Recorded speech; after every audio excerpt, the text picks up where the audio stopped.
सोलापूर महानगरपालिकेचा भोंगळ कारभार श्रीकांत गायकवाड यांच्या पाठपुराव्यामुळे उघडकीस आले आहे। गोंगडे वस्ती परिसरात असलेल्या अंडरग्राउंड केबल घालण्याचे काम वेळेत पूर्ण न केल्याने इनोव्हेशन इंजिनियर अँड कॉन्ट्रॅक्टर या मक्तेदारांची अनामत रक्कम जप्त करत त्याला काळ्या यादीत टाकण्याचे आदेश देण्यात आले आहेत। असं असतानाही पालिकेचे अधिकारी कागदी घोडे नाचवत ठेकेदाराला दंडात्मक कारवाई करून वाचविण्याचा प्रयत्न करण्यात येत असल्याचा आरोप तक्रारदार श्रीकांत गायकवाड यांनी केला आहे। पालिकेच्या हद्दीत शाब्दीनगर मध्ये बेकायदेशीर काम न करता रक्कम उचलण्यात आले। तसेच घोंगडे वस्ती येथील विद्युत अंडरग्राउंडचं काम ठेकेदाराने घेतलं असताना कुलमुख्तियार पत्र देऊन सब कॉन्ट्रॅक्ट कानडे यांना देऊन विनयभंग केला आहे। दिलेल्या मुदतीत काम पूर्ण झाले नाही, त्यामुळे कंपनीला काळ्या यादीत टाकून रक्कम जप्त करावी अशी मागणी गायकवाड यांनी केली आहे। याबाबत अतिरिक्त आयुक्त संदीप कारंजे आणि पोलीस आयुक्त डॉक्टर सचिन ओंबासे यांनी तातडीने कारवाई करावी अशी विनंती गायकवाड यांनी केली आहे।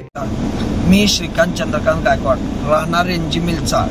मी मागील 2 महिन्यापासून सोलापूर महानगरपालिकेतील एका भ्रष्टाचारी मक्तेदाराच्या बोगस डॉक्युमेंट्स बद्दल आयुक्तांकडे अर्ज दिलो होतो, चौकशी करा त्याची म्हणून।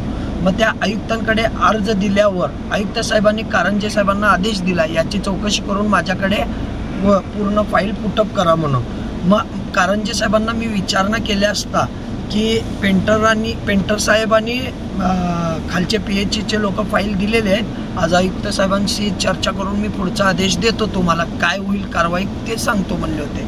मग परंतु मी पुन्हा एकदा गेलो, साहेब काय झालं त्याचं कारवाई करायचं, तरी सुद्धा कारंजे साहेबांनी एकच निर्णय दिला, आयुक्त साहेबांना भेटतो आणि त्याचा निर्णय सांगतो हेच सांगतायत। परंतु त्या मक्तेदारावर कारवाई होत नाही।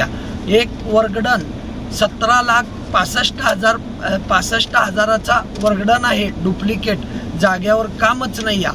त्या वर्गडनाचा उपयोगच नाही। त्या वर्गडनवर त्यांनी मक्ता मिळवलेला आहे। शाब्दीनगर येथील ड्रेनेज लाईनचं 23 लाखाचं टेंडर त्यांनी पात्र झालेलं आहे डुप्लिकेट वर्गडन देऊन। त्या वर्गडनाचे चौकशी लावलेली आहे, तरी सुद्धा त्याच्यावर कारवाई होत नाही।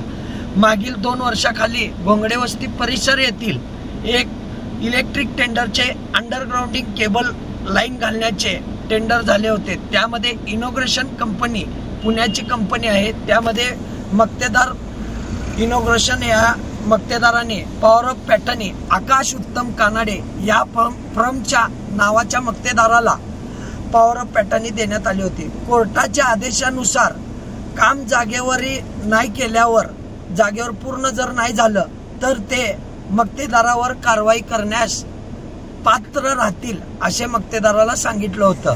परंतु त्यांनी इनोग्रेशन कंपनीवर कारवाई केली ब्लॅक लिस्टची।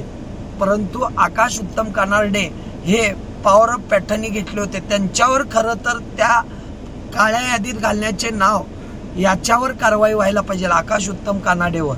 परंतु झालेले आहे इनोग्रेशन कंपनीवर। ते खरं तर ब्लॅक लिस्टमध्ये घालायचं।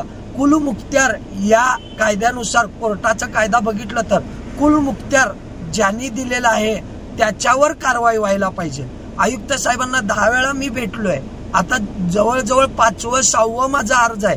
माझी एक आयुक्तांना नम्र विनंती आहे, अशा बोगस मक्तेदाराला ब्लॅक लिस्टमध्ये घालावं व सोलापूर महानगरपालिकेला फसवणूक केलं म्हणून 420चा गुन्हा दाखल करावा ही नम्र विनंती आहे।